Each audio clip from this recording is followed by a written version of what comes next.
So hey everyone, in this video we will see how to cancel a pending payment on Chase app, steps, limits and when it's not possible. So how to cancel a pending payment on Chase app? Cancelling a pending payment on the Chase mobile app depends entirely on the type of transaction. Self-initiated payment can often be intercepted while standard merchant debt credit card charges cannot be cancelled by the bank while pending.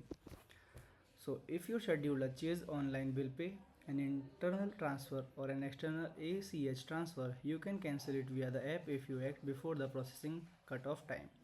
Log into the Chase mobile app, tap the Pay and Transfer tab at the bottom menu, select See Activity or Scheduled Activity, find the specific payment under the Pending or Scheduled section, then tap the transaction to open its detail.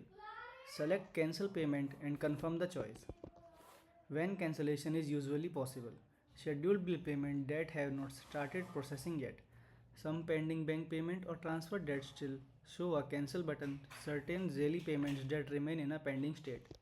So when cancellation is usually not possible.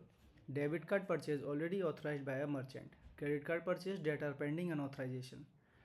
Payment that have already entered Chase processing system.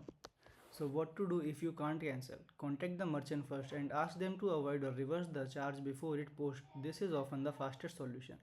If the payment post end is incorrect, open a dispute through case or call the number on the back of your card. What to do if you can't cancel?